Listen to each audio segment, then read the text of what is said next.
Try to stand completely still. Keep your feet planted, look straight ahead, and stop every movement you can feel. You may think you succeeded, but if you stood on a force plate, the machine would draw a wandering line beneath your feet. It might drift forward, curve backward, circle to one side, and repeatedly change direction. That line is evidence of something your eyes usually cannot see. Even when you feel motionless, your body is always swaying. This is called postural sway, and it is not automatically a flaw. It is part of how standing works.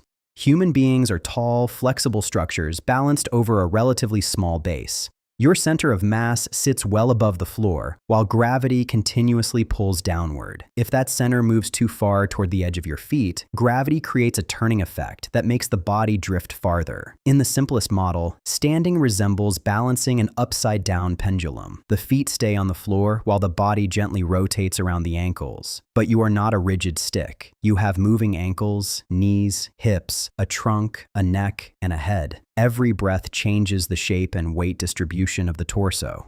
The heart moves blood. Muscles never produce exactly the same force twice.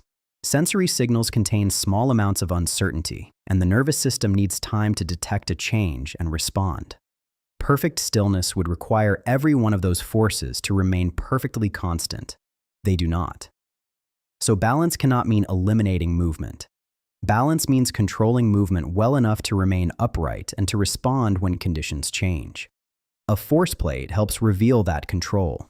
It measures the forces between your feet and the ground and calculates a point called the center of pressure.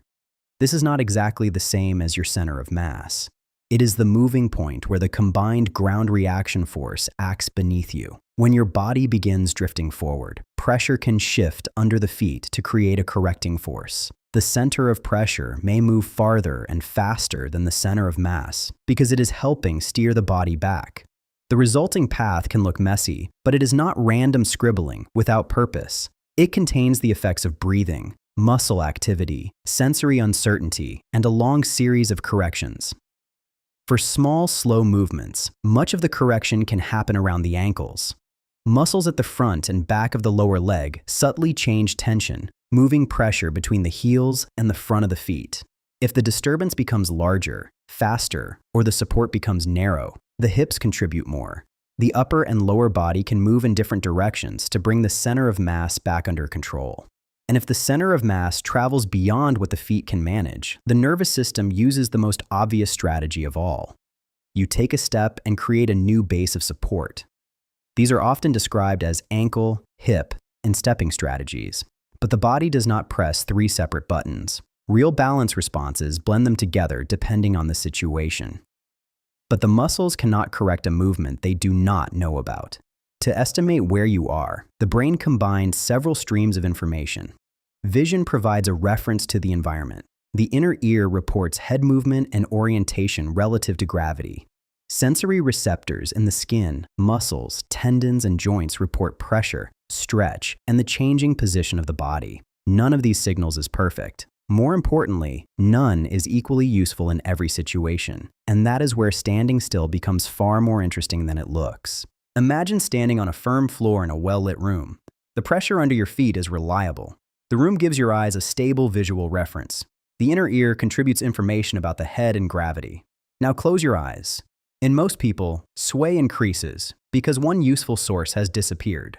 Stand on soft foam, and information from the feet and ankles becomes less precise because the surface itself is moving. Close the eyes while the surface is unreliable, and the nervous system must depend much more heavily on vestibular information from the inner ear. The brain continually changes how much trust it places in each source. This is called sensory reweighting. It is why balance is not controlled by one organ. It is a negotiation between senses, updated as the environment changes. Visual information can even move the body without touching it. If a large part of the visual scene begins moving, the brain must decide whether the environment moved or you moved. For a moment, the visual signal can pull posture in the same direction. This is one reason moving crowds, immersive screens, or a train beside yours beginning to move can create a strange sense of motion. The nervous system usually resolves the conflict by comparing vision with signals from the feet and inner ear. But that comparison takes time, and different people do not give every sense the same weight. Does less sway always mean better balance? No. A frightened person standing near an edge may stiffen the ankles and legs. That can reduce the size of the sway while making the corrections faster and more rigid. Someone concentrating intensely may also change the pattern. A smaller path on a force plate does not automatically prove that the system is healthier, calmer, or more adaptable.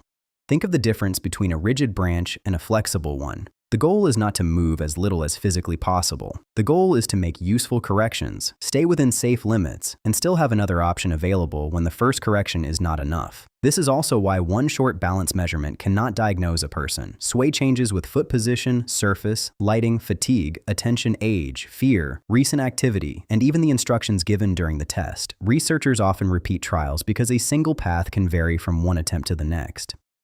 You can notice the system working without special equipment. When it is safe, stand close to a stable support and pay attention to the pressure under your feet. You may feel it travel gently between the heels and the front of the feet, or from one side to the other. If you experiment with narrowing your stance or briefly removing vision, do it only beside something secure and skip it entirely if you have dizziness, balance problems, or a risk of falling. The point is not to pass a home balance test. It is to notice that the body remains upright by moving, sensing, and correcting. Balance training follows the same principle. Its purpose is not simply to make a person freeze more successfully. Depending on the person, training may improve strength, sensory use, coordination, stepping reactions, confidence, or the ability to perform another task while remaining stable.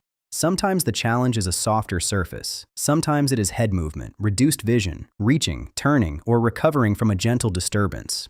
The useful challenge depends on why balance is difficult, which is why persistent problems deserve individual assessment rather than a universal exercise. Sudden new imbalance, repeated falls, fainting, weakness, numbness, severe headache, or other new neurological symptoms should not be treated as a normal amount of sway. Those changes deserve medical attention.